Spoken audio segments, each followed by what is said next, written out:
Hey, friends, good evening to you all. Good morning to y'all on the other side of the world. I'm here for a daily Bible reading, and today we are in Daniel, still chapter number 3. And y'all, this is one of my favorite chapters in the Bible. I love this chapter. It shows vividly the love and the power of our God. I know there's other places in the Bible it's shown, a lot of places in the Bible it's shown, but this one, when you hear this story, and I know you've all heard it, it sticks with you. You remember it.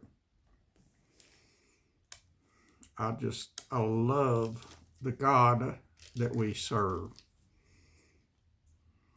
We call him the God of Abraham, Isaac, and Jacob, because that's where we descend from, Abraham, Isaac, and Jacob. And God, Yahweh, that created the heavens and the earth and all things therein, is our God. There's a lot of other gods out there, but Yah is our God. And he's powerful, he's strong, and his intelligence is way off any chart ever made by humans. And his love is way off the chart of our comprehension. We cannot, no way, comprehend the love that he has for his people. It's way beyond any love that we have as human beings. Anyway, let me stop my rambling and start reading. And y'all, please pray for me tomorrow. Having that back surgery by a holistic group. I call them a hellistic group. They don't do anesthesia. And I had one back surgery by them already, and it was not fun. When they're sticking the knife in you and wiggling the knife around, it hurts. And you're laying there face down on the operating room table, and you can't move, you can't twitch, you can't flinch.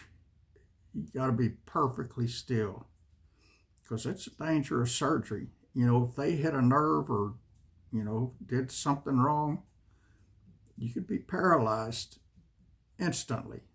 And I don't want that. I was paralyzed from the waist down when I had my bad accident that messed up my back so bad. And they said I'd never walk again. I said, yeah, I will. And I do. I just don't walk good. But I walk, and I thank God for that.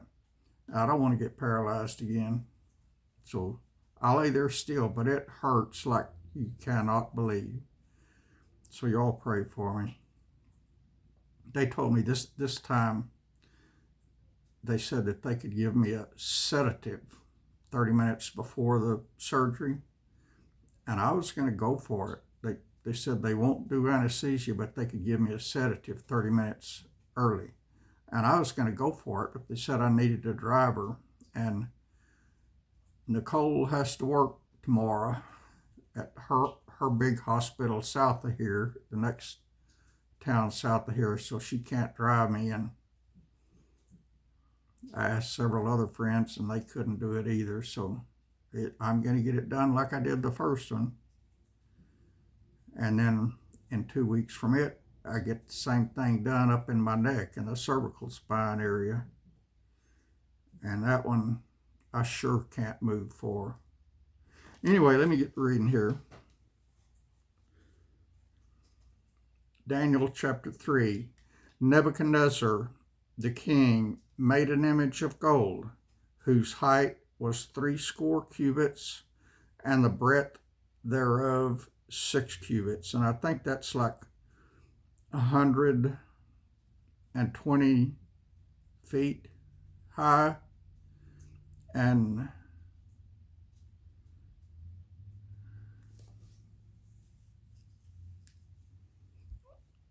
I forgot,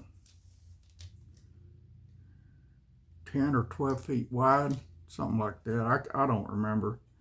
Anyway, it's a big one. He set it up in the plain of Dura in the province of Babylon. Then Nebuchadnezzar the king sent to gather together the princes, the governors, and the captains, the judges, the treasurers, the counselors, the sheriffs, and all the rulers of the provinces to come to the dedication of the image which Nebuchadnezzar the king had set up. Then the princes, the governors, and the captains, the judges, the treasurers, the counselors, the sheriffs, and all the rulers of the provinces were gathered together unto the dedication of the image that Nebuchadnezzar the king had set up, and they stood before the image that Nebuchadnezzar had set up. Then an herald cried aloud, To you it is commanded, O people, nations, and languages, that at what time ye hear the sound of the cornet, flute, harp, sackbut, psaltery, dulcimer, and all kinds of music, ye shall fall down and worship the golden image that Nebuchadnezzar the king hath set up. And whoso falleth not down and worshipeth shall the same hour be cast into the midst of a burning, fiery furnace.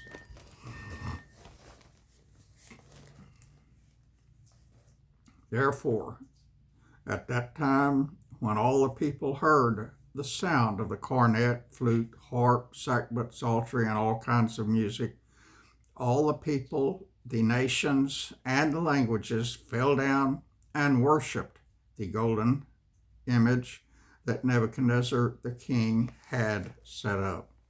Wherefore at that time certain Chaldeans came near and accused the Jews. They spake and said to King Nebuchadnezzar, O king, live forever. Thou, O king, hast made a decree that every man that shall hear the sound of the cornet, flute, harp, sackbut, psaltery, and dulcimer, and all kinds of music, shall fall down and worship the golden image. And whoso falleth not down and worshipeth, that he should be cast into the midst of a burning, fiery furnace. There are certain Jews whom thou hast set over the affairs of the province of Babylon, Shadrach, Meshach, and Abednego. These men, O king, have not regarded thee. They serve not thy gods, nor worship the golden image which thou hast set up. And Nebuchadnezzar had given them some high positions in that area. Then Nebuchadnezzar, in his rage and fury, commanded to bring Shadrach, Meshach, and Abednego. Then they brought these men before the king. Nebuchadnezzar spake and said unto them, Is it true, O Shadrach, Meshach, and Abednego? Do not ye serve my gods, nor worship the golden image which I have set up?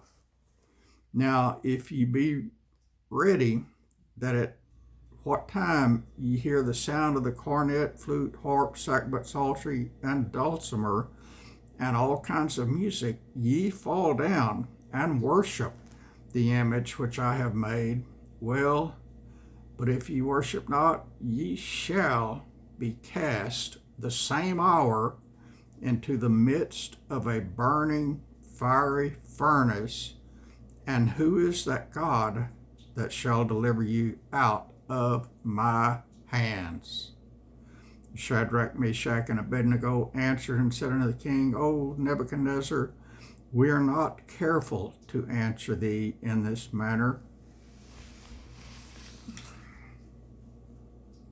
If it be so, our God, whom we serve, is able to deliver us from the burning fiery furnace, and he will deliver us out of thine hand, O king.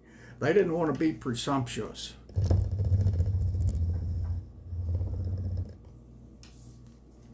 But they knew their God. Then was Nebuchadnezzar full of fury, and the form of his visage had changed against Shadrach, Meshach, and Abednego.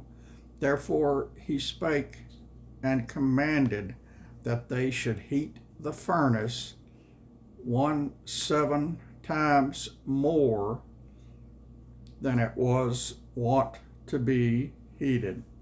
And he commanded the most mighty men that were in his army to bind Shadrach, Meshach, and Abednego, and to cast them into the burning fiery furnace. He picked his strongest men from the army to catch them, or to bind them and throw them into the fiery furnace. Listen. Then those men were bound in their coats, their hosen, and their hats, and their other garments, and were cast into the midst of the burning fiery furnace. Therefore, because the king's commandment was urgent, and the furnace exceeding hot, 7 times hotter than normal, the flame of the fire slew those men that took Shadrach, Meshach, and Abednego. His most mighty men that he himself selected out of his army, they got burnt like toast. Just throwing them in. And these 3 men, Shadrach, Meshach, and Abednego, fell down bound into the midst of the burning fiery furnace. Then Nebuchadnezzar, the king, was astonished. That means perplexed or astonished. And rose up in haste, and spake, and said unto his counselors, Did not we cast 3 men bound into the midst of the fire? Shadrach, Meshach, and Abednego. 3.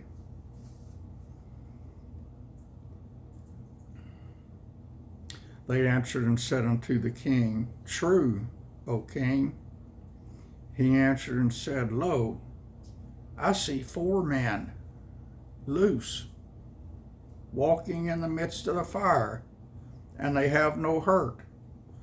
And the form of the 4th is like the Son of God. Imagine that, y'all. Then Nebuchadnezzar came near to the mouth of the burning fiery furnace, and spake and said, Shadrach, Meshach, and Abednego, ye servants of the Most High God, come forth and come hither. I don't know the difference between come forth and come hither, but anyway. Then Shadrach, Meshach, and Abednego came forth of the midst of the fire, and the princes, governors, and captains, and the king's counselors, being gathered together, saw these men, upon whose bodies the fire had no power, nor was one hair of their head singed, neither were their coats changed, nor the smell of fire had passed on them. Then Nebuchadnezzar spake and said, Blessed be the God of Shadrach, Meshach, and Abednego, whom hath sent his angel and delivered his servants that trusted in him. Do you have that kind of trust in your God? I hope to goodness you do, friends, because we got the same God. And how come they say, uh, refer to God often as the God of Abraham, Isaac, and Jacob? It's also the same God of Meshach, what are their names? Shadrach, Meshach, and Abednego. But you never hear it referred to the God of Shadrach, Meshach, and Abednego, just the God of Abraham, Isaac, and Jacob. It's the same God. Doesn't matter. The God of Stan, you and you, whatever you and you, your name is.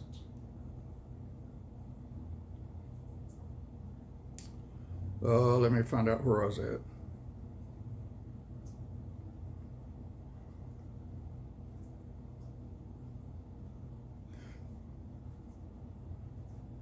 Then Nebuchadnezzar spake and said, Blessed be the God of Shadrach, Meshach, and Abednego, who hath sent his angel and delivered his servants that trusted in him, and have changed the king's word, and yielded their bodies, that they might not serve nor worship any god except their own God.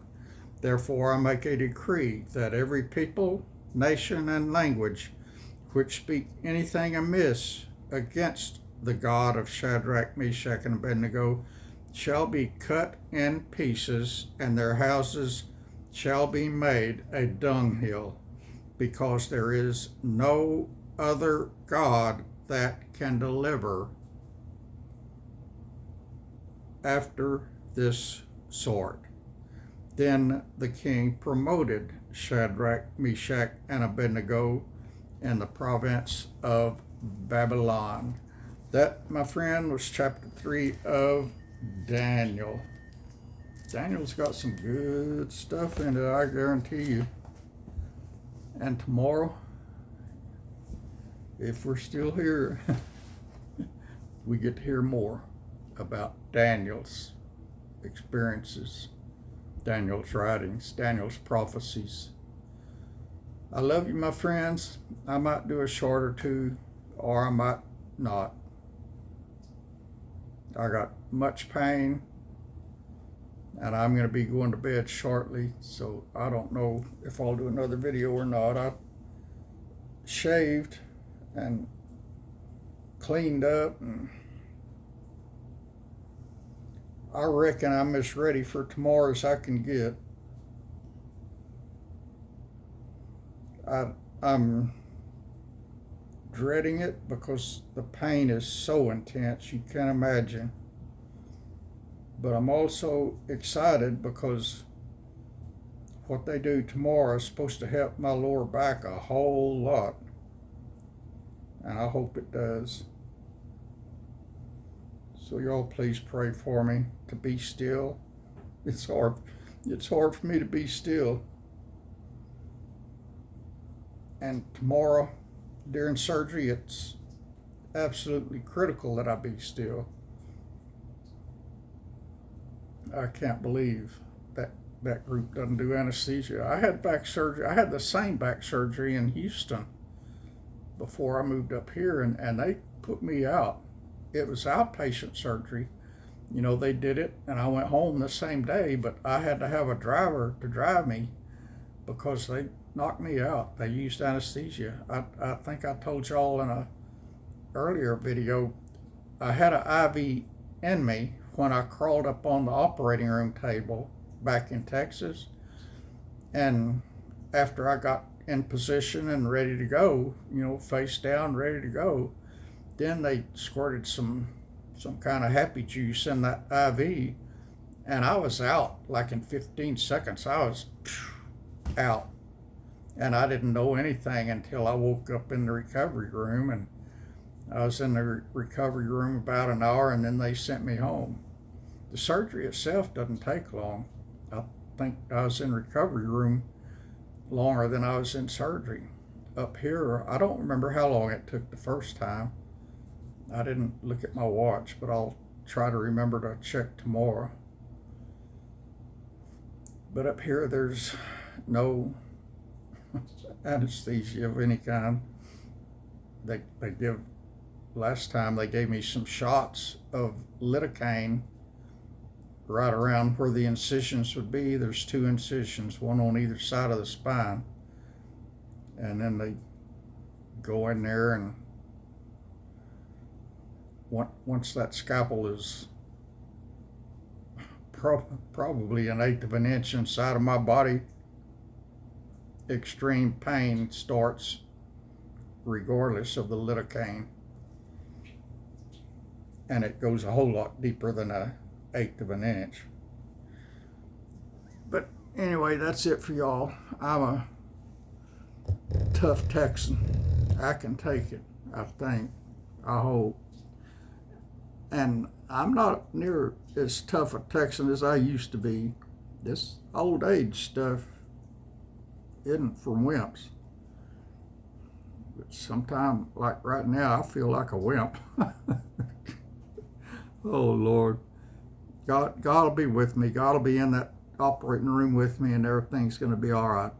My faith and my trust is in Him. I just wish He would do the surgery right now so I didn't have to go tomorrow. But I've been asking Him, and He hadn't done it yet. But He could. He could. But I guess He wants me going there. I can't figure out a lot, but I do what I got to do. I love y'all. I appreciate every one of you. Y'all, I get my YouTube stats once a week, and I saw them this morning. And in the last week, there was 57 videos of mine shared. I don't know who's sharing them, but thank you very much. I appreciate it. I share them, but my shares don't count. I mean, my stats don't pick up anything I do. So the shares that I do are not included in that 57. That's shares that y'all did. So whoever's doing it, thank you. And the rest of you, if you're on YouTube or Instagram or whatever, not YouTube, well, yeah, YouTube or Instagram or Facebook, I couldn't remember the other one, or X, Twitter, share them, you know. I'm not a fancy preacher or nothing. I'm not a smooth talking preacher. I'm not even a preacher. I'm not even a teacher. I'm just an old bald-headed redneck that loves Jesus and shares God's holy word.